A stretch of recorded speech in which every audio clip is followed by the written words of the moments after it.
Hello viewers, welcome to my channel knowledge Jyoti. और आज की वीडियो में हम हमारा क्लास 10th का first chapter chemical reaction and equations के क्विक रिविजन करेंगे और फिर हम कुछ मोस्ट इम्पॉर्टेंट क्वेश्चंस को देखेंगे। So let's start. मैंने आपको बताया था कि केमिकल रिएक्शन क्या होता है। तो जब भी कोई केमिकल चेंज होता है तो हम कहते हैं केमिकल रिएक्शन हुई है। So whenever a chemical change occur we say that there is a chemical reaction. इसको आइडेंटिफाई करने के लिए हमारे पास 5 कैरेक्टरिस्टिक्स होते हैं। उसका या तो किसी सब्सटेंस का स्टेट चेंज हो जाए, उसका कलर में चेंज हो, टेम्परेचर राइज और डिक्रीज दोनों हो सकता है, एक गैस इवॉल्व हो जाए या एक प्रेसिपिटेट फॉर्म हो। अगर इनमें से कोई भी एक हो रहा है तो हम कह सकते हैं केमिकल रिएक्शन हुई है। अब केमिकल इक्वेशन क्या है? The symbolic representation of chemical reaction is known as chemical equation. इसी केमिकल रिएक्शन को किसी सिंबल्स के थ्रू रिप्रेजेंट करने को केमिकल इक्वेशन कहते हैं। अब केमिकल इक्वेशन के पार्ट्स होते हैं रिएक्टेंट्स, प्रोडक्ट्स। जो रिएक्ट कर रहे हैं रिएक्शन में उनको रिएक्टेंट कहते हैं, जिसे हम एलएचएस में लिखते हैं लेफ्ट हैंड साइड में।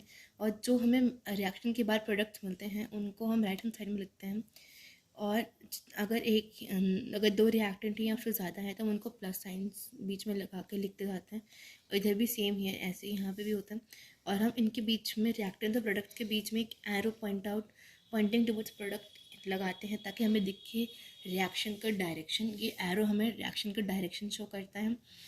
मैंने यहाँ पे एक ऐसे लिख रखा है कि हम कैसे लिख सकते हैं रिएक्शन को। अगर दो रिएक्टेंट हो R1 + R2, एक arrow pointing toward product sign और P1 + P2। सब केमिकल इक्वेशन दो टाइप्स की होती हैं, बैलेंस्ड और अनबैलेंस्ड इक्वेशन। हम किसी भी इक्वेशन को बैलेंस इसलिए करते हैं ताकि हम लॉ ऑफ कंजर्वेशन ऑफ मास को राइट प्रूफ कर सकें। अनबैलेंस्ड इक्वेशन को स्केलेटल इक्वेशन भी प्रूफ करते हैं। बैलेंसिंग हम हीट एंड ट्रायल मेथड से करते हैं।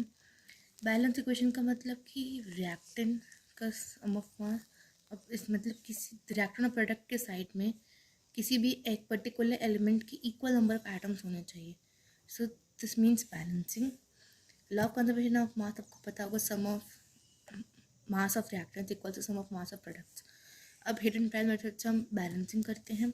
इसमें हम जिस भी हमें एलिमेंट को करना होता है बैलेंस, हम उसको एक स्मॉलेस्ट होल नंबर से मल्टीप्लाई करते हैं।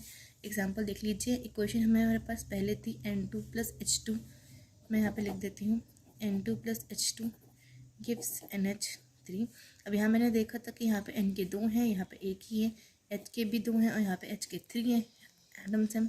तो हमें इनको बैलेंस करना है। तो फिर बैलेंसिंग के बाद हमारी ये इक्वेशन बनी थी, तो दिखा देती हूँ। यहाँ पे हमारे 2 हैं और H के भी 2 हैं, N का 1 है यहाँ पे और H का 3 है। अब अगर मुझे इनको बैलेंस करना है तो मुझे इसको H को बैलेंस करने के लिए मुझे इसको मल्टीप्लाई करना पड़ेगा 2 से। अब यहाँ पे N तो 2 हो गया तो N बैलेंस हो गया, लेकिन H 6 है और यहाँ पे H 2 ही है, तो हम इधर भी 3 लिख देंगे जिससे ये बैलेंस हो जाएगा। हमारी ये इक्वेशन बैलेंस हो गई। This is known as hit and trial method. अब हम जो इक्वेशन हमने पहले पढ़ी थी, जैसे ये इक्वेशन लिखी हुई है, तो हम इस इक्वेशन से कुछ भी समझ में नहीं आ रहा कि कौन सा कंपाउंड सॉलिड स्टेट में है, कौन सा कंपाउंड लिक्विड स्टेट में है और कौन सा कंपाउंड गैसियस फॉर्म में है, किसका क्या कलर है, कैसे रिएक्ट कर रहे हैं, कुछ हीट का है, गैस इवॉल्व हो रही है, प्रेसिपिटेट बन रहा है कि नहीं बन रहा, हमें कुछ ही पता नहीं चल रहा है। अब इक्वेशन को इन्फॉर्मेटिव हम कैसे बना सकते हैं? हम सॉलिड्स के लिए अगर कोई कंपाउंड सॉलिड है, हम उसके बाद S लिखेंगे, लिक्विड के बाद L, गैस के लिए G। हम उसके नीचे उस कंपाउंड के नीचे उसका कलर मेंशन कर सकते हैं। अगर हमें इवोल्यूशन ऑफ गैस दिखानी है तो हम एक अपवर्ड एरो बनाएंगे। एक प्रेसिपिटेशन को दिखाना है तो हम उसके आगे एक डाउनवर्ड एरो बनाएंगे। एक्वस सोल्यूशन के लिए हम AQ लिखते हैं, इसे याद रखिएगा। हीट को हम डेल्टा से शो करते हैं, एक स्मॉल ट्राइंगल हम बना देते हैं जिससे हम हीट शो करते हैं। अब आप इस इक्वेशन में देख सकते हैं कि मैंने यहाँ पे लिखा है कि आयरन सॉलिड है, वाटर लिक्विड स्टेट में ऑफकोर्स। अब यहाँ पे जो आयरन ऑक्साइड मैंने ये भी लिक्विड स्टेट में, और हाइड्रोजन गैस इवॉल्व हो रही है अभी G, और ये इवोल्यूशन ऑफ गैस का सिंबल है। हमने इसका कलर भी लिखे, तो हम इस इक्वेशन से समझ सकते हैं कि क्या क्या हो रहा है। अब इसमें एक और चीज़ होती है, अगर हमें कैटलिस्ट शो करना है तो हम वो भी जो मैंने आपको एरो बताया था कि हम रिएक्टेंट से प्रोडक्ट के बीच में एक एरो लगाते हैं प्रोडक्ट के साइड पॉइंट करते हुए, तो अगर हमें कैटलिस्ट शो करना है, कैटलिस्ट मतलब ऐसा कोई कंपाउंड या ऐसे कोई भी चीज़ जिसकी वजह से रिएक्शन होने का रेट में इफेक्ट पड़ता है, तो वो बढ़े या वो घटे, तो हमें कैटलिस्ट लिख सकते हैं हम, या हम टेम्परेचर शो कर सकते हैं, या हम प्रेशर शो कर सकते हैं, या हम एटमॉस्फेरिक प्रेशर शो कर सकते हैं। सो ये सब हम जो एरो बनाते हैं, जैसे इस इक्वेशन पे अगर यहाँ पे टेम्परेचर लगभग 100 डिग्री सेल्सियस चाहिए इस इक्वेशन के लिए, तो हम इस एरो के ऊपर लिख देंगे, तो इससे हमारी इक्वेशन और इन्फॉर्मेटिव बन जाती है। अभी देखो हमने केमिकल इक्वेशन के टाइप्स पढ़े थे, अब हम देखते हैं types of chemical reaction on the basis of heat. Heat के बेसिस में क्या क्या टाइप्स हो सकते हैं। सो हीट के बेसिस पे केमिकल रिएक्शन दो टाइप्स के होते हैं, एक्सोथर्मिक रिएक्शन, एंडोथर्मिक। को मैं पहले बता चुकी हूँ। एक्सोथर्मिक, एक्सो मतलब बाहर और थर्मिक मतलब हीट। जब हमें बाहर से हीट, जब हम हीट मिले, तो बाहर हीट रिलीज़ हो, तब हीट इवॉल्व हो, तो हम उसे कह सकते हैं एक्सोथर्मिक रिएक्शन। अब इसको हम लिखते कैसे, A+B C+डेल्टा। डेल्टा मैंने आपको बताया यहाँ पे हीट है, तो हम ये हीट बाहर मिल रही है, जहाँ पे ऐसा मिले हमें, वो एक एक्सोथर्मिक रिएक्शन है जहाँ से हीट हमें बाहर मिल रही है। इस कई जगह हम इसकी जगह हीट भी लिख देते हैं, बट हमने अभी सीखा कि हम कैसे सिम्बलाइज कर सकते हैं, तो हम जितना हो सके उतनी ज़्यादा सिम्बल्स यूज़ कर सकते हैं। अब एंडोथर्मिक रिएक्शन, एंडो मतलब अंदर, मतलब दी जाए, और थर्मिक मतलब हीट। सो जब हीट हम देते हैं रिएक्शन को फॉर्म करने के लिए, तो इसे एंडोथर्मिक रिएक्शन कहते हैं। अब देखिए यहाँ मैंने एरो पे लिखा है, मैं चाहूँ तो यहाँ पे भी डाल सकती हूँ, बात एक ही है। हमने हीट दी है जिससे रिएक्शन हमें रिएक्शन से हमें प्रोडक्ट्स मिल रहे, ताकि हीट इसलिए दी ताकि रिएक्शन हो सके। सो ये थे हीट के बेसिस पे हमारे टाइप्स ऑफ केमिकल रिएक्शन। अब हम कुछ और टाइप्स ऑफ केमिकल रिएक्शन देखते हैं। सो हमारी पहली रिएक्शन है कॉम्बिनेशन रिएक्शन। कॉम्बिनेशन रिएक्शन में दो या दो से ज़्यादा रिएक्टेंट्स हमें सिर्फ एक प्रोडक्ट मिलता है, only and only one product, और रिएक्टेंट्स कम से कम दो हों, मिनिमम रिएक्टेंट्स, या इनफैक्ट दो ही हो रिएक्टेंट्स। मैक्सिमम केसेस में दो ही रिएक्टेंट्स होते हैं। सो जब दो रिएक्टेंट से हमें एक प्रोडक्ट मिले, सो हम उसे कॉम्बिनेशन रिएक्शन करेंगे। आपके कोर्स में जितनी भी रिएक्शंस आएंगी वो सब दो रिएक्टेंट्स की इक्वेशन के फॉर्म में ही आएंगी। So when two more reactants react together to form a single product is known as combination reaction. Example देख लेते हैं। इसका एक बहुत ही इंपॉर्टेंट एग्जाम्पल है आपके एनसीईआरटी में, कैल्शियम ऑक्साइड प्लस, जब हम इसमें वाटर ऐड करते हैं तो एक बहुत ही विग्रस रिएक्शन है। इसमें बहुत large amount of heat release होती है, बहुत लार्ज अमाउंट ऑफ हीट, और इसमें हमें कैल्शियम हाइड्रोक्साइड, सो हम कैल्शियम ऑक्साइड को क्विकलाइन कहते हैं और कैल्शियम हाइड्रोक्साइड को स्लेकलाइन। ये नाम आपको याद रखने पड़ेंगे। एक कंपाउंड और है कैल्शियम कार्बोनेट, जिसको हम कहते हैं लाइमस्टोन। ये आपको इसके कॉमन नेम से इसको याद रखना पड़ेगा। ये बहुत ही विग्रस रिएक्शन है, ये इंपॉर्टेंट रिएक्शन आपको याद रखनी, इससे बहुत क्वेश्चन आ सकते हैं। इसकी जनरल फॉर्म है A+B+C, मतलब जितने भी कंपाउंड रिएक्ट कर रहे हैं एलिमेंट्स, वो सिर्फ एक प्रोडक्ट देंगे, A'। सो अब इस कॉम्बिनेशन रिएक्शन के भी 3 सब टाइप्स हैं on the basis of element and compound. So अगर एलिमेंट और दो एलिमेंट आपस में रह रहे हैं, हमेशा एक इधर रहेगा प्रोडक्ट, हमेशा एक कंपाउंड ही होगा। अब दो चीज़ ऐड होंगी तो हमेशा एक बड़ी चीज़ बनेगी। सो कंपाउंड एलिमेंट से बड़ा है, सो हमेशा प्रोडक्ट में हमें कंपाउंड ही मिलेगा कॉम्बिनेशन रिएक्शन में। सो जब दो एलिमेंट्स आपस में रिएक्ट करके कंबाइन होके एक कंपाउंड फॉर्म करें, उसे E type of combination reaction कहते हैं।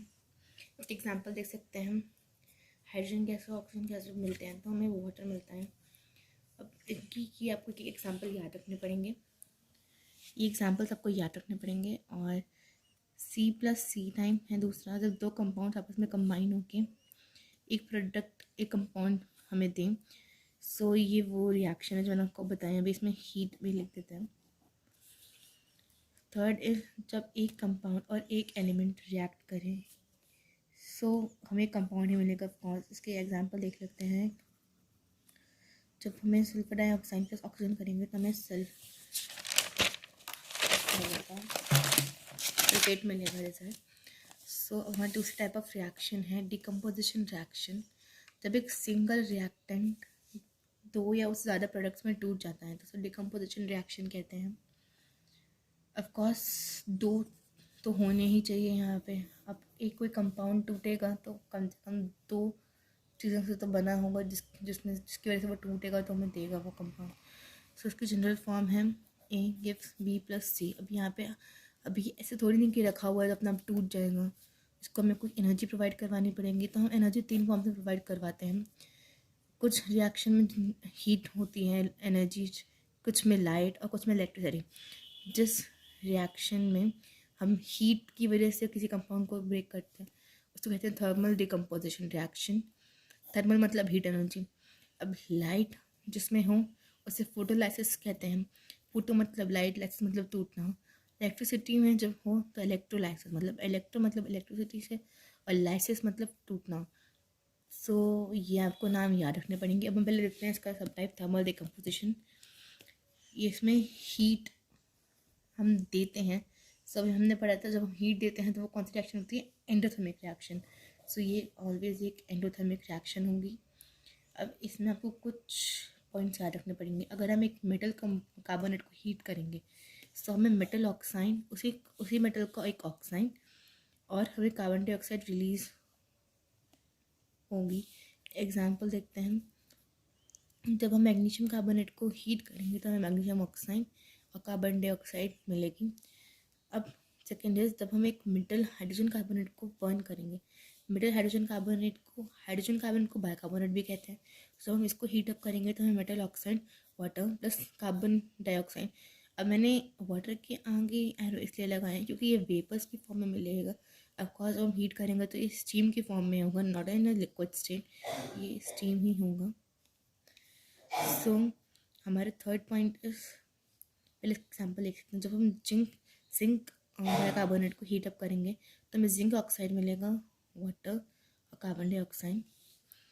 थर्ड इज जब हम मेटल नाइट्रेट को हीट करेंगे तो हमें metal oxide, nitrogen dioxide. Nitrogen dioxide एक ब्राउन गैस होती है, इसका आइडेंटिफिकेशन है, कई क्वेश्चंस में आएगा जहाँ पे ब्राउन गैस को दिया रहेगा तो जहाँ ब्राउन गैस है आपको समझना है कि नाइट्रोजन डाइऑक्साइड की बात हो रही है। और ऑक्सीजन मिलेगी। एग्जाम्पल देख लेते हैं। जब हम लेड नाइट्रेट को एक वाइट कलर कंपाउंड जिसे हम हीट करेंगे तो हमें लेड ऑक्साइड मिलेगा, येलो कलर का जो कंपाउंड होता है, जिससे और ब्राउन गैस इवॉल्व होगी, नाइट्रोजन डाइऑक्साइड और ऑक्सीजन। ये एक इम्पॉर्टेंट रिएक्शन है। फोर्थ जब हम मेटल सल्फेट को हीट अप करेंगे तो मेटल ऑक्साइड, सल्फर डाइऑक्साइड और सल्फर ट्राइऑक्साइड मिलेंगे। ये दोनों चोकिंग गैस हैं। सो इट इज़ एडवाइजेबल कि जब भी हम किसी मेटल सल्फेट को हीट अप कर रहे हैं सो हम उसकी जो फ्यूम्स आ रही हैं उसको हम अपनी नोज से दूर रखें। मतलब ये चोकिंग गैस, अगर हम इनको डीप ब्रीथ ले लेंगे जब ये गैस इवॉल्व हो रही है सो हम चोक करेंगे। सो इट इज़ एडवाइजेबल कि हम जब भी हम मेटल सल्फेट को हीट अप करें तो हम डीप ब्रीथ ना लें। एग्जाम्पल है इसका एक FeSO4.7H2O को जब हम हीट अप करेंगे .7H2O, ये पैरासल्फेट है, ये एक हाइड्रेटेड सॉल्ट है, मैं आपको पहले बता चुकी हूँ। अभी 7H2O ये वाटर ऑफ क्रिस्टलाइजेशन कहते हैं इसे। जब किसी कंपाउंड के मॉलिक्यूल में कुछ वाटर क्रिस्टल्स हों तब उन्हें वाटर ऑफ क्रिस्टलाइजेशन कहते हैं। अभी ये गीले गीले नहीं दिखते हैं सॉल्ट, ऐसा नहीं है कि वाटर है तो ये गीले गीले होंगे, ये पाउडर ही होते हैं, जैसे नॉर्मल सॉल्ट होते हैं वैसे ही दिखते हैं, अभी गीले नहीं होते हैं। ऐसे सॉल्ट्स को हम हाइड्रेटेड सॉल्ट बोलते हैं, जिनमें वाटर क्रिस्टलाइजेशन हो उन्हें हम हाइड्रेटेड सॉल्ट बोलते हैं। फेरस सल्फेट एक हाइड्रेटेड सॉल्ट है, एक ग्रीन कलर का। अब जितने भी हाइड्रेटेड सॉल्ट हैं उनका कलर इस वाटर ऑफ क्रिस्टलाइजेशन की वजह से ही होता है। सो इसका green colour water of crystallization की वजह से ही है। सो जब हम इसको हीट करेंगे तो पहले इसका जो वाटर क्रिस्टलाइजेशन जो वाटर है वो निकलेगा। तब इस रिएक्शन को यहाँ देखते हैं पहले। सो डिटेल्ड जब भी आपको एग्जाम में पूछेंगे आपको इतना पूरा एक्सप्लेन करना होगा। जब हम इसको हीट करेंगे पहले तो ये ग्रीन से वाइट कलर में बन जाएगा क्योंकि इसका वाटर जो होगा वाटर ऑफ क्रिस्टलाइजेशन वो निकल चुका होगा, वो हट चुका होगा। सो अब ये वाइट कलर का हो गया। अभी तक ये हाइड्रेटेड सॉल्ट था, अब इस स्टेज में हम इसको एनहाइड्रस सॉल्ट कहेंगे। एनहाइड्रस सॉल्ट अब जब उसको फर्दर और हीटअप करेंगे, सो हम जैसे पीछे बढ़ा था हमने कि जब मेटल सल्फेट को हीटअप करेंगे तो metal oxide plus SO2 plus SO3 मिलेंगी। सो अब यहाँ से ये ग्रीन वाइट से यहाँ पे ये वाइट हम अब ये ब्राउनिश कलर का एक ऑर्डर बन जाएगा। सो पहले ग्रीन फिर वाइट फिर ब्राउन, इसके 3 स्टेजेस में कलर चेंज हो रहे हैं, ये आपको याद रखना है, ये बहुत ही इंपॉर्टेंट क्वेश्चन है मदद है। ऐसे ही हीटिंग कॉपर सल्फेट की भी होती है, इसमें भी 5H2, इसमें 5 मॉलिक्यूल्स वाटर क्रिस्टलाइजेशन होते हैं। इसके क्रिस्टल्स ब्लू कलर के होते हैं, क्यों? क्योंकि एक हाइड्रोजन सॉल्ट है, वाटर क्रिस्टलाइजेशन की वजह से इसका कलर ब्लू होता है। तो पहले ही जैसे हम यहाँ पे था, पहले हम इसको हीट करेंगे तो ये वाइट कलर का ये ट्रांसपेरेंट हो जाएगा, और 5 इसका जो वाटर क्रिस्टलाइजेशन थी वो निकल जाएंगे। इसको फर्दर हीट करने पे हमें कॉपर ऑक्साइड मिल जाएगा, SO2 और SO3 दोनों स्विंग गैस है। थर्ड इज मतलब सेकेंड इज फोटोलाइसिस। फोटोलाइसिस मतलब जो लाइट या सनलाइट एनर्जी से डिकम्पोजिशन रिएक्शन परफॉर्म हो रही है उसे फोटोलाइसिस कहते हैं। एक एग्जाम्पल है AgCl, सिल्वर क्लोराइड को जब हम लाइट में रखेंगे तो हमें सिल्वर और क्लोरीन गैस मिल जाएंगी। ऐसे ही AgBr, सिल्वर ब्रोमाइन को हम जब लाइट में रखेंगे तो हमें सिल्वर और ब्रोमीन गैस मिलेगी। जब हम हाइड्रोजन पर ऑक्साइड को लाइट में रखेंगे तो हमें वाटर और ऑक्सीजन रिलीज हो जाएगी। इस रिएक्शन का use black and white photography में भी होता है। अब इससे एक बहुत इंपॉर्टेंट क्वेश्चन ये आता है कि अब हम सिल्वर क्लोराइड को अब किसी डार्क स्पेस में क्यों रखते हैं? तो इसका रीज़न ये है कि अगर हम उसे लाइट में रखेंगे तो फोटोलाइसिस परफॉर्म हो जाएगा और सिल्वर क्लोराइड नहीं रहेगा, सिल्वर बन जाएगा, क्लोरीन गैस इवॉल्व हो जाएगी। तो हमारे थर्ड इज इलेक्ट्रोलाइसिस, जहाँ पे इलेक्ट्रिक करंट की वजह से इलेक्ट्रिक करंट वो एनर्जी प्रोवाइड करे जिससे कंपाउंड टूटे। तो इसका एग्जांपल है एक, जब हम वाटर में से इलेक्ट्रिसिटी पास करेंगे तो हमें हाइड्रोजन और ऑक्सीजन मिलेंगी, लेकिन ये वाटर आपको पता होगा कि प्योर वाटर एक बैड कंडक्टर होता है। Pure water is a bad conductor of electricity.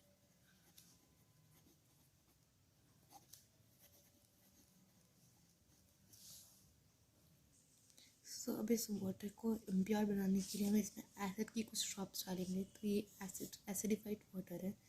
सो जब हम इसमें से करंट पास करेंगे, तो मैंने ये क्वेश्चन पहले बैलेंस की थी, तो अभी बैलेंस इक्वेशन में इससे एक्चुअली बैलेंस इक्वेशन में पता चल जाता है कि एग्जैक्टली कितने नंबर ऑफ मॉलिक्यूल्स में बनेंगे किसी चीज़ के। सो अब जब मैं इसमें से करंट पास करूँगी तो मैंने एक सेटअप ऐसा किया है कि मैंने एक बीकर में पानी डाला है और एनोड और कैथोड 2 इलेक्ट्रोड्स मेरे पास ग्रेफाइट रॉड है ये, जिसको एक को मैंने पॉजिटिव टर्मिनल से और एक को मैंने नेगेटिव टर्मिनल से कनेक्ट कर दिया है। एनोड मेरा पॉजिटिव इलेक्ट्रोड है और कैथोड मेरा नेगेटिव इलेक्ट्रोड है। तो जब मैं इसमें से करंट पास करूँगी इस इम्प्योर वाटर में से, सो अब ऑक्सीजन नेगेट एक अनायन है तो ये पॉजिटिव की तरफ अट्रैक्ट होगा, तो ये एनोड पे कलेक्ट होगी और यहाँ पे बबल्स हमें दिखेंगे, और हाइड्रोजन गैस केटायन है तो हमें वो एक कैथोड पे मिलेगी, तो यहाँ पे बबल्स होंगे। सो यहाँ से हाइड्रोजन गैस इवॉल्व होगी और यहाँ से ऑक्सीजन गैस इवॉल्व होगी, लेकिन यहाँ पे जो हाइड्रोजन गैस का अमाउंट होगा वो ऑक्सीजन के अमाउंट से डबल होगा। ऐसा क्यों? क्योंकि जब हम इस रिएक्शन को दोबारा देखेंगे तो हमें हाइड्रोजन के 2 मोल्स दिख रहे हैं। सो वाटर में हाइड्रोजन के 2 मोल्स होने की वजह से हमें हाइड्रोजन का अमाउंट डबल मिल रहा है ऑक्सीजन के अमाउंट से। सो इसी ये क्वेश्चन बहुत आता है। अब ऐसे ही हम इलेक्ट्रोलाइसिस परफॉर्म करेंगे सोडियम क्लोराइड कॉमन सॉल्ट के साथ। सो अब हम पाउडरी स्टेट में से करंट पास करेंगे तो वो करंट पास होगा ही नहीं, तो हम इसे एक्वा स्टेट मतलब इसे पानी में घोल के फिर हम इसमें से करंट पास करेंगे। सो बस इसमें से करंट पास करेंगे तो हमें सोडियम आयन और क्लोरीन गैस इवॉल्व होगी। सो ये डिकम्पोजिशन रिएक्शन इलेक्ट्रिक करंट की वजह से हुई है, सो हम इसे इलेक्ट्रोलाइसिस बोलेंगे। हमारी थर्ड रिएक्शन डिस्प्लेसमेंट रिएक्शन है। डिस्प्लेसमेंट रिएक्शन मतलब एलिमेंट्स जो हाईली रिएक्टिव एलिमेंट है वो अपने लोअर रिएक्टिव एलिमेंट को साथ अदला बदली कर लेगा और अपना कंपाउंड फॉर्म करेगा, उसको उसके कंपाउंड में से हटा के अपना कंपाउंड फॉर्म करेगा। सो डेफिनेशन देख लेते हैं एक बार. A chemical reaction in which an atom or a group of atoms is displaced by another atom or a group of atoms is known as displacement reaction. अब मैंने आपको बताया कि more reactive atom displaces a less reactive atom. हमेशा जो ज़्यादा powerful है, जिसमें ज़्यादा पावर है, वो अपने से वीक वाले को हटाएगा. सो ज़्यादा पावरफुल वाले अपने वीक वाले एटम को हटा देते हैं.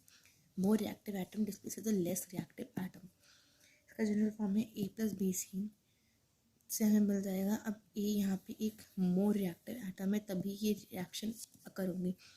इस रिएक्शन की कंडीशन ही यही है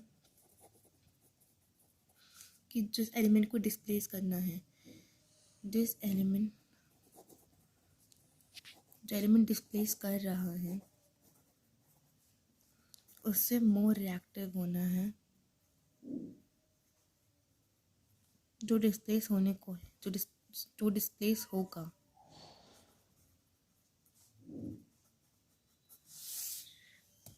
सो अब यहाँ पे ए मोर रिएक्टिव एलिमेंट है, तो इसने एक बी को डिस्प्लेस करके अपना कंपाउंड बनाया.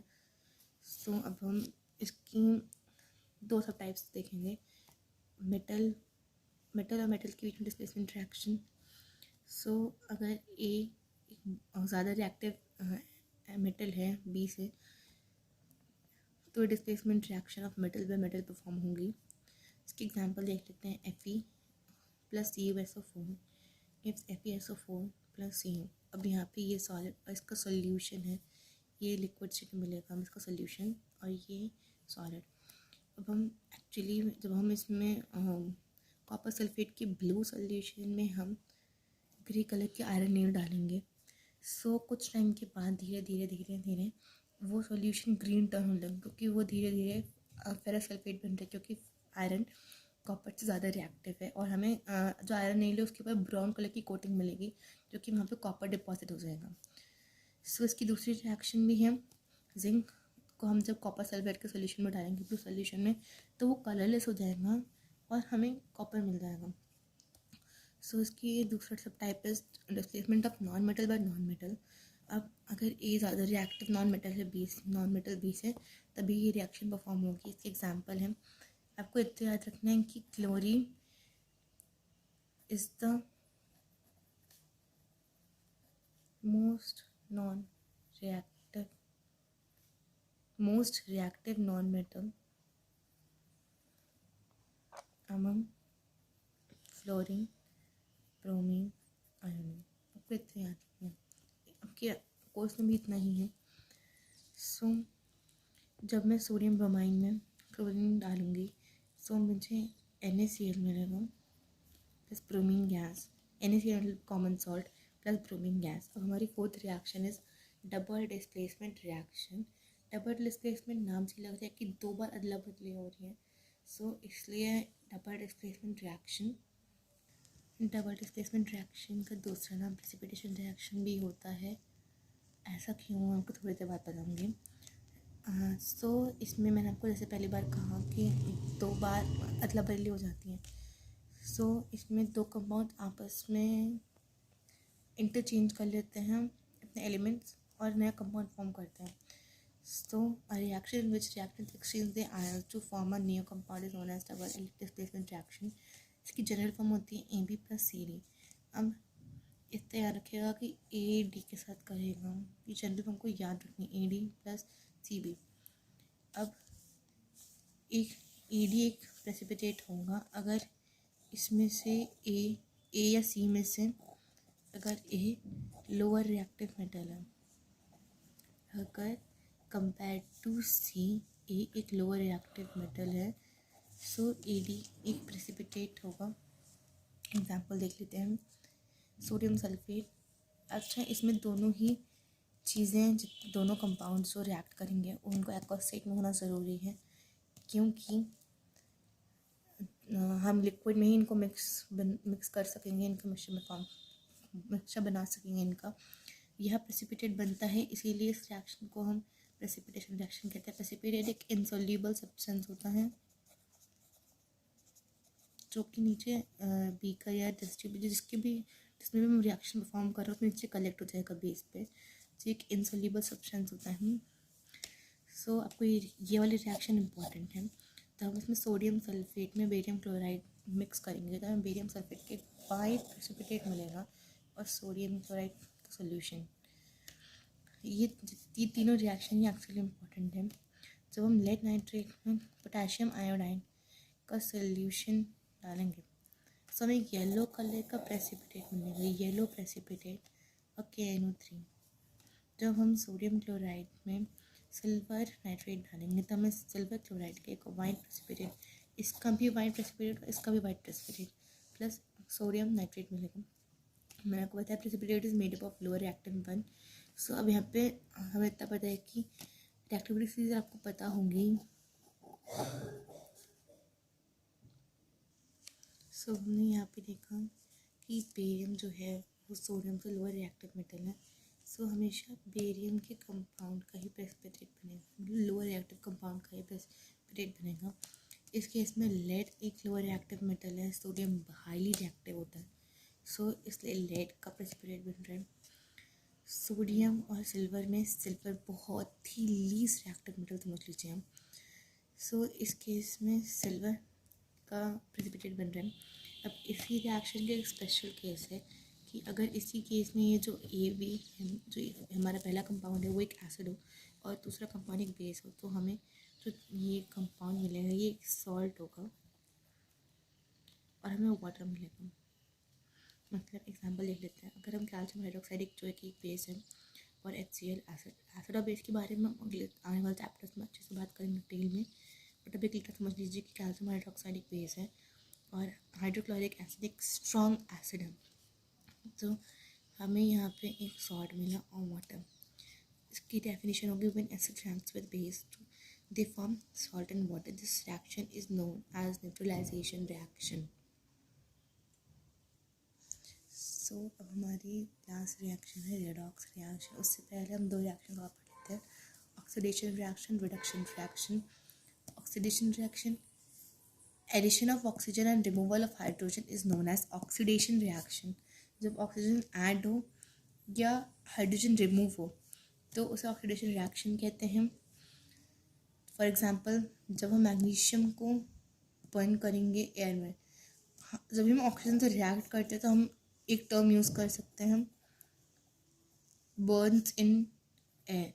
सो एयर में एटमॉस्फेयर में ऑक्सीजन होती है तो जब भी हम ये कहें तो समझ लीजिए उस वहाँ पे ऑक्सीजन प्रेजेंट है, वो ऑक्सीजन की प्रेजेंस में बर्न हो रहा है। सो मैग्नीशियम को जब हम ऑक्सीजन में बर्न करेंगे, एयर में बर्न करेंगे तो मैग्नीशियम ऑक्साइड मिलेगा जो कि एक वाइट कलर का पाउडर होगा। और इस रिएक्शन के टाइम पे बहुत ही वाइट फ्लैशी लाइट हमारी आंखों पे आएगी। और मैग्नीशियम को ऑक्सीजन की प्रेजेंस में बर्न करने से पहले हम इसको सैंड पेपर से डस्ट आउट करेंगे ताकि इसके ऊपर जो भी ऐसा कंपाउंडेड डस्ट अवेलेबल है जो कि इसे बर्न होने से प्रिवेंट करेगी, सो उसको हम हटा सकें। दूसरा is reduction reaction, addition of hydrogen and removal of oxygen is known as reduction reaction. Hydrogen remove हो या ऑक्सीजन हाइड्रोजन ऐड हो या ऑक्सीजन रिमूव हो तो उसे रिडक्शन रिएक्शन कहते हैं। फॉर एग्जांपल H2+O2 में देखिए O2 से एक हो गई, मतलब ऑक्सीजन रिड्यूस हो गई है। सो ये एक रिडक्शन रिएक्शन है। हाइड्रोजन के टर्म्स में देखें तो N2+H2 गिव्स NH3। अब यहाँ पे H के 2 एटम्स हैं, यहाँ पे 3 हो गए। सो हाइड्रोजन के एटम्स इंक्रीज हो रहा है, एडिशन हो रहा है हाइड्रोजन का, तो इसे भी रिडक्शन रिएक्शन करेंगे। और ऑक्सीडेशन रिएक्शन और रिडक्शन रिएक्शन आपस में अपोजिट हैं, ये देख ही सकते हैं हम। यहाँ पे ऑक्सीडेशन और रिडक्शन रिएक्शन लिखती हूँ। एडिशन ऑफ ऑक्सीजन, यहाँ पे रिमूवल ऑफ ऑक्सीजन होता है, यहाँ पे रिमूवल ऑफ हाइड्रोजन, तो यहाँ पे एडिशन ऑफ हाइड्रोजन होता है, ये आपको याद रखना है। अब देख सकते हैं रेडॉक्स रिएक्शन एक्चुअली में जब ये दोनों साथ में होती तो उसे रेडॉक्स रिएक्शन कहते हैं।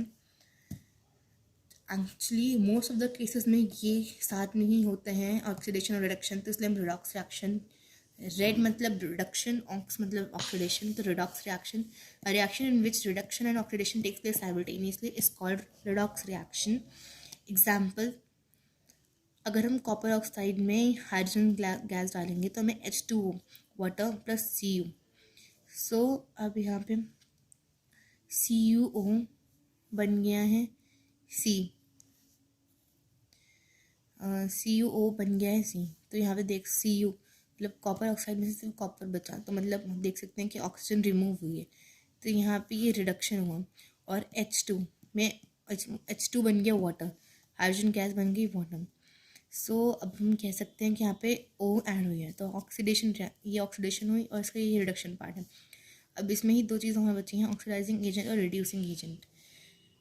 एजेंट मतलब जो हेल्प करें, जो ऑक्सीडेशन के लिए ऑक्सीजन प्रोवाइड करवाएं, उसे ऑक्सीडाइजिंग एजेंट बोलते हैं। So a substance that provide oxygen for oxidation और help in removal of hydrogen is known as oxidising agent. Reducing agent, जो hydrogen, a substance which provide oxygen for reduction or help in removal of oxygen, जो reduction में help करे उसे reducing agent बोलता है। Generally जैसे ये opposite होते हैं वैसे ये भी अपोजिट होता है। अगर आप ऑक्सीडाइजिंग एजेंट पहचान लेंगे तो रिड्यूसिंग एजेंट उसका अपोजिट ही होगा। ये दोनों ही रिएक्टेंट्स ही होंगे। प्रोडक्ट के साइड में मैंने आइडेंटिफाई नहीं करते, हमेशा रिएक्टेंट के साइड में मैंने आइडेंटिफाई करते हैं। ऑक्सीडाइजिंग एजेंट पहचानना is bit easy than this, so हम प्रेफर करेंगे कि हम पहले ऑक्सीडाइजिंग एजेंट पहचान लें। जिस रिएक्टेंट में यहाँ पे ऑक्सीजन हो और वो रिड्यूस हो रहा हो बाद में, वही ऑक्सीडाइजिंग एजेंट है। जो हमें ऑक्सीजन प्रोवाइड करवाए वही ऑक्सीडाइजिंग एजेंट है। So substance that provide oxygen is oxidising agent, और जो उसका अपोजिट बचे वो रिड्यूसिंग एजेंट होगा। सो अब हम ये तो ऑक्सीडेशन के कॉन्सिक्वेंसेस कह सकते हैं, रिजल्ट कह सकते हैं कि ऑक्सीडेशन की वजह से दो चीज़ें हमारे एटमॉस्फेयर में हो रही होती हैं। First phenomena is corrosion. Corrosion, the process of forming of undesired compound in metallic object is called corrosion. कई बार आपने देखा होगा आपके घर में मेटेलिक ऑब्जेक्ट को थोड़ा टाइम के बाद उसका कलर चेंज होने लग जाता है, थोड़ा सा पाउडरी पाउडरी, और थोड़ा टाइम देखेंगे तो बिल्कुल पाउडर पाउडर उससे निकलने लगेगा उससे। सो ये करोजन है। अब अलग अलग मेटल्स में अलग अलग कलर का करोजन होता है, जो अलग अलग कलर का कंपाउंड बन जाता है, जैसे हम करोजन कह देते हैं। सो करोजन ऑफ आयरन को हम, उसका अलग से नाम है रस्ट या रस्टिंग, इस प्रोसेस को कहते हैं। सो ये एक आयरन, ये आयरन ऑक्साइड होता है। Fe2O3.XH2, यहाँ पे ये वाटर के मॉलिक्यूल में आपको बता चुकी हूँ पहले, वाटर क्रिस्टलाइजेशन होता है ये। इस रस्टिंग के लिए हमें ऑक्सीजन और मॉइस्चर दोनों की प्रेजेंस होना बहुत ज़रूरी है। एक के होने से रिएक्शन नहीं हो सकती है। ये एक ब्राउन कलर का कंपाउंड होता है। सो अब हमारा सेकंड, इससे पहले मैं आपको, इसको मैं आपको एक एक्टिविटी की तरह समझा देती हूँ। मेरे पास अगर 4 टेस्ट ट्यूब हैं और मेरे पास ट्यूब में आयरन नेल को पानी और उसके ऊपर फिर वैक्स रखा है, और नीचे ये पानी रखा है, मतलब ये वाटर है, यहाँ वैक्स है। बी टेस्ट ट्यूब में ये ऑयल है जिसके अंदर मैंने आयरन नेल रखा है। सी टेस्ट ट्यूब में सिंपल प्योर पानी है और ये ऑक्सीजन से भी कनेक्शन में है। डी टेस्ट ट्यूब में कुछ लिक्विड नहीं भरा, बस ये ऐसे ही नील रखा है। सो अब इसमें से रस्टिंग सिर्फ और सिर्फ सी टेस्ट ट्यूब में होगी, क्योंकि इसमें वाटर भी है और ऑक्सीजन भी, दोनों की सप्लाई से मिल रही है, तो इसीलिए रस्टिंग सिर्फ सी में होगी। यहाँ पे वैक्स की वजह से ऑक्सीजन नहीं पहुँच पा रही, ऑयल की वजह से भी ऑक्सीजन नहीं, यहाँ पे सिर्फ ऑक्सीजन और वाटर नहीं, तो जहाँ दोनों है वहीं पर रस्टिंग होगी। So second is corrosion of copper. Copper corrosion के बाद कॉपर हाइड्रोक्साइड या कॉपर कार्बोनेट, ये ग्रीन कलर का कंपाउंड होता है जिसे हम अल्कलाइन कॉपर कार्बोनेट भी बोलते हैं। कोरोजन ऑफ सिल्वर, सिल्वर के करोजन के बाद सिल्वर सल्फाइड बनता है, ये ब्लैक कलर का सब्सटेंस होता है। अब करोजन की वजह से, पहले मैं बता चुकी हूँ कि एक अनडिजायर्ड कंपाउंड है, लेकिन तब भी इसकी वजह से कुछ दो एडवांटेजेस हैं। सो जब आयरन डिस्ट्रॉय हो जाता है इसके बाद, तो जब वो सॉइल में मिल जाता है तो वो सॉइल की फर्टिलिटी इंक्रीज़ करता है। और दूसरा एडवांटेज इसका ये है कि एल्यूमिनियम पे जब एक बार करोजन हो जाता है और उस पर एल्यूमिनियम ऑक्साइड की लेयर बन जाती है, तो वो उसको फर्दर करोजन से प्रोटेक्ट करता है, वो उसकी प्रोटेक्टिव लेयर बना देता है, थिन लेयर बन जाती है प्रोटेक्टिव लेयर, जिसकी वजह से वो फर्दर करोड नहीं रहता और वैसा ही रहता है। सो ये करोजन की वजह से इसके दो एडवांटेजेस भी हैं। उसका दूसरा ऑक्सीडेशन का इफेक्ट होता है रेंसिडिटी। जब भी हमारे घर पे मतलब कि एटमॉस्फेयर के कांटेक्ट में हम ओपनली कोई भी फैट कंटेनिंग फूड या ऑयल कंटेनिंग फूड को हम ऐसे ही छोड़ देते हैं कुछ टाइम के लिए, तो वो ऑक्सीडाइज हो जाता है, जिसकी वजह से उसका चेंज इन कलर होता है और चेंज इन स्मेल, उसकी स्मेल बहुत गंदी आती है, उसका टेस्ट बिगड़ जाता है। So sensitivity कहते हैं the oil and fat containing food when kept openly gets oxidized due to which the color and smell changes. This phenomenon is known as sensitivity. हम इस सेंसिटिविटी को कैसे प्रिवेंट कर सकते हैं? हम ऑक्सीडेशन, यहाँ पे ऑक्सीडाइज हो रहा है, ऑक्सीडेशन हो रहा है, तो अगर हम इस ऑक्सीडेशन को प्रिवेंट करते हैं तो एसिडिटी प्रिवेंट हो जाएगी अपने आप ही। सो एंड ऑक्सीडेशन को प्रिवेंट करने के लिए कुछ कंपाउंड होते हैं जिन्हें हम कहते हैं एंटीऑक्सीडेंट्स। ये जनरली रेयर गैसेस होती हैं, सभी रेयर गैसेस एंटीऑक्सीडेंट्स होती हैं। रेयर गैसेस एक्चुअली में किसी के साथ भी रिएक्ट नहीं करती, तो वो ऑक्सीडेशन को प्रिवेंट कर देती हैं। तो हम चिप्स के या किसी भी पैकेज फूड में अगर नाइट्रोजन गैस को हम फ्लश करते हैं जिससे कि रेसिडिटी प्रिवेंट हो सके। दूसरी बात, हम इन ऐसे तरह के फूड को जिसमें ऑयल है या फैट, हम उसको एयर टाइट कंटेनर बंद करके रखें जिससे ऑक्सीडाइज ना हो पाए। तीसरी चीज़ है रेफ्रिजरेटर में पैक रहेगा लो टेम्परेचर पे तो भी ऑक्सीडाइज नहीं होगा। सो ये 3 मेजर्स हैं एसिडिटी को जो प्रिवेंट करते हैं। एक और बात, सो हम इस रस्टिंग को कैसे प्रिवेंट कर सकते हैं? सो इसको प्रिवेंट, यहाँ पे भी ऑक्सीडेशन ही हो रहा है आयरन का, तो हम इसको प्रिवेंट करने के लिए या तो हम पेंट कर दें ताकि आयरन और ऑक्सीजन के बीच में डायरेक्ट कांटेक्ट ना हो पाए, या तो हम इसे ग्रीस कर दें ऑयल से या किसी भी चीज़ से ऑयलिंग करते हैं। या एक और चीज़ होती है जिसे बोलते हैं गैल्वेनाइजेशन। गैल्वेनाइजेशन एक प्रोसेस होती है जिसपे हम आयरन के ऊपर जिंक की कोटिंग कर देते हैं। सो जिंक की कोटिंग करने से आयरन ऑक्सीजन के डायरेक्ट कांटेक्ट में नहीं आ पाता, तो वो ऑक्सीडाइज भी नहीं हो पाता और हमारा ऑब्जेक्ट सेफ रहता है। सो ये था इस चैप्टर का कोई रिविजन। अब हम जल्दी से कुछ क्वेश्चन देख लेते हैं इंपॉर्टेंट।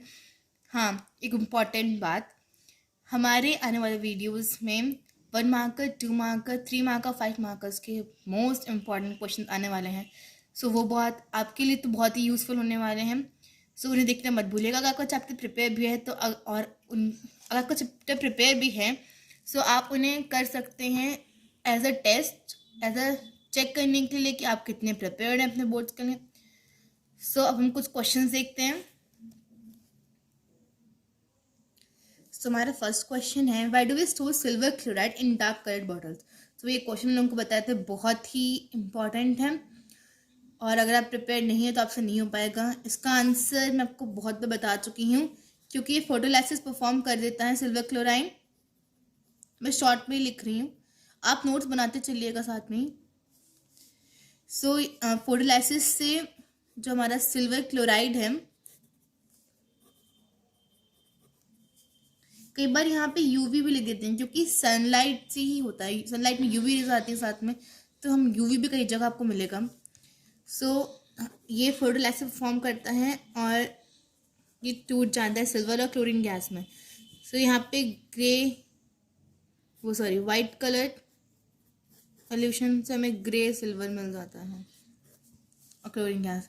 सो हम ऐसा ना हो इसीलिए उसको डार्क कलर्ड बॉटल से बॉटल्स में रखते हैं, क्योंकि डार्क कलर उसे रिफ्लेक्ट कर देगा लाइट को, तो फोटोलाइसिस नहीं हो पाएगा, तो ये हमारा जो सब्सटेंस है वो स्टोर रहेगा।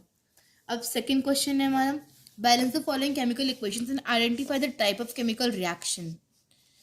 ओके, तो हमें इसमें दोनों चीज़ें करनी है। सो हमारी पहली है,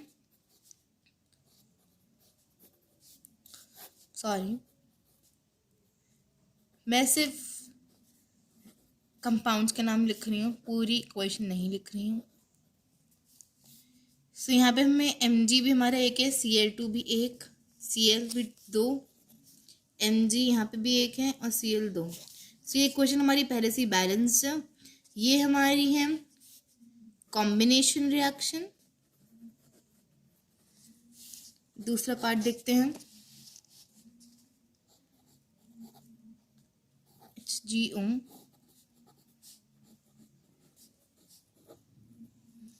यहाँ पे Hg का एक और O का भी एक, Hg एक और O के दो। अब यहाँ पे मैं ऑक्सीजन को बैलेंस करना है तो यहाँ मैं 2 लिखूंगी, तो हमारे 2 Hg और 2 O। यहाँ पे 2 O है लेकिन यहाँ पे एक ही Hg है तो मैं यहाँ पे भी 2 लिख दूंगी। ये हमारी है थर्मल डिकम्पोजिशन, क्योंकि हीट है यहाँ पे।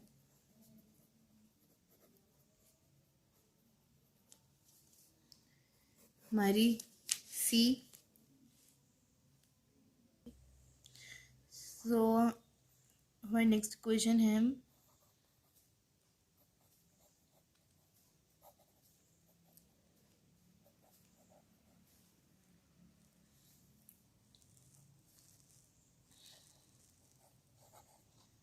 राइटिंग के लिए वी आर लिटरली सॉरी।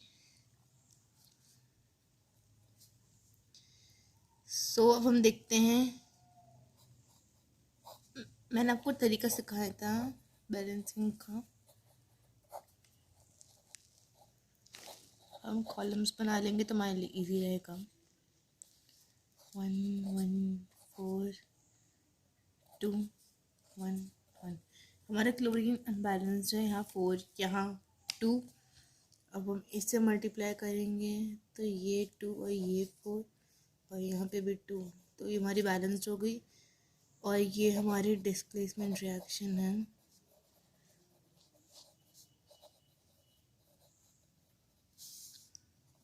हमारी नेक्स्ट इक्वेशन है calcium oxide plus silicon dioxide.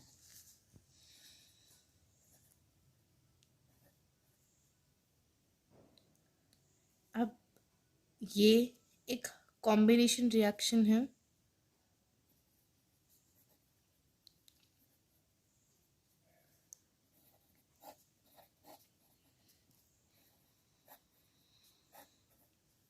यहाँ पे कैल्शियम का एक, ओके 2 और ये एक 3 और यहाँ पे भी एक, कैल्शियम एक, सिलिकॉन एक और 3। तो ये इक्वेशन पहले से बैलेंस्ड है।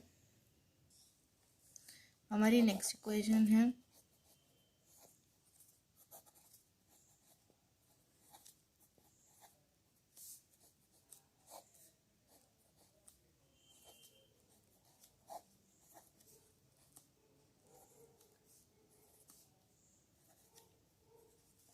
अब इधर 3 है और इधर 2,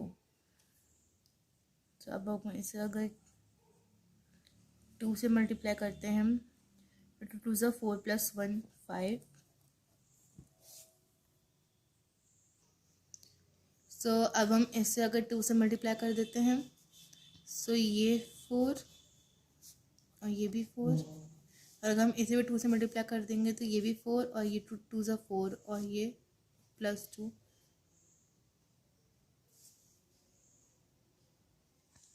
हाँ ये 4 हो गया। अब इधर भी 4 और इधर भी 4, सभी इक्वेशन कम्प्लीटली बैलेंस्ड है। और ये फोटोलाइसिस है, मैंने आपको एक क्वेश्चन पढ़ाई थी, photolysis decomposition.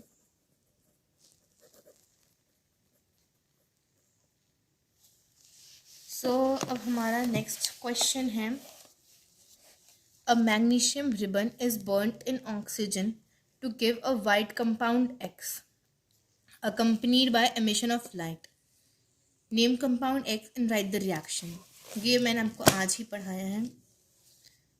So magnesium ribbon is burnt in oxygen।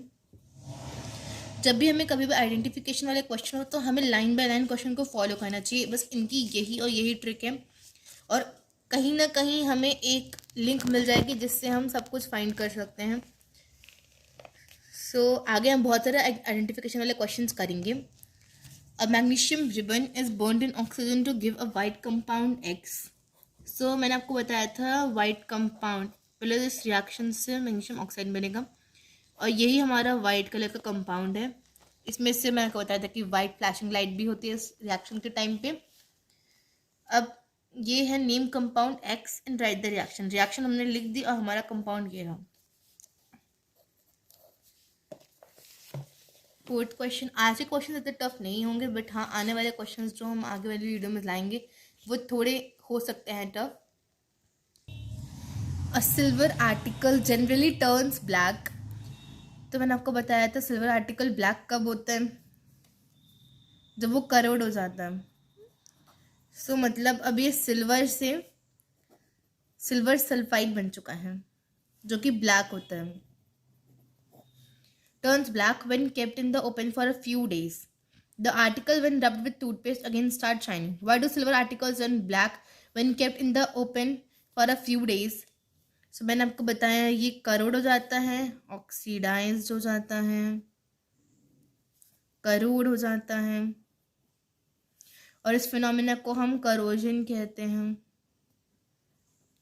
Name the black substance formed and give its chemical formula, ये मैंने आपको बता दिया। ये है सिल्वर। केमिस्ट्री रटिए मत, इसको समझिएगा क्योंकि समझने का सब्जेक्ट है। अगर आप समझ रहे हैं तो आपको सच्ची में you will love it, you will enjoy the chemistry. So अब हम बढ़ते हैं अपने नेक्स्ट क्वेश्चन की तरफ। सो हमारा फिफ्थ क्वेश्चन है, on heating blue coloured powder of copper 2 nitrate in a boiling tube, copper oxide, oxygen gas and a brown gas is formed. Write a balanced chemical equation of the reaction. Identify the brown gas evolved. Identify the type of reaction. So अब हम पहले equation लिखते हैं। हमें दिया है copper nitrate, हमें इसकी हीटिंग करवानी है। कॉपर ऑक्साइड बनेगा, नाइट्रोजन डाइऑक्साइड। मैंने आपको ही बताया था उसकी हीटिंग तो ये कैसे इवॉल्व होगी। और यहाँ पे ब्राउन गैस भी लिखा हुआ था मेरे क्वेश्चन पे, तो मैंने आपको बताया था कि इसे याद रखना है कि ब्राउन गैस हमेशा नाइट्रोजन डाइऑक्साइड ही होगी। सो हमने रिएक्शन में लिख दिया, identify the brown gas X word. So brown gas nitrogen dioxide है। Identify the type of reaction, ये है thermal decomposition.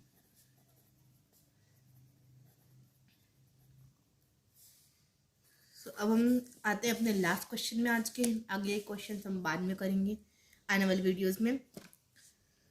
So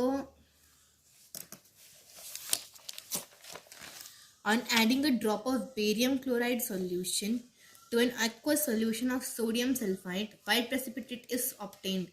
Write a balanced chemical equation of the reaction involved. What other name can be given to this precipitation reaction? So अब हम अपना last question solve कर लेते हैं। तब हम इक्वेशन लिख लेते हैं। सो हमें जो जो गिवन है हम वो लिख लेते हैं। सो ये हमारी इक्वेशन है। बैलेंसिंग आप लोग कर लीजिएगा, इतनी बार करवा दी है। सो ये एक प्रेसिपिटेशन रिएक्शन है, इसका वाइट प्रेसिपिटेट बनेगा। ये मैंने इक्वेशन आपको याद करने के लिए भी कही थी। सो अब इसमें सेकंड क्वेश्चन है कि अदर नेम क्या है प्रेसिपिटेशन रिएक्शन का, वो हमको पता है। इसका other name double displacement reaction है। अगर वो याद नहीं है अगर आपको, तो इस इक्वेशन से भी आप पहचान सकते हैं कि ये डबल डिस्प्लेसमेंट रिएक्शन है। सो आज की वीडियो के लिए बस इतना ही।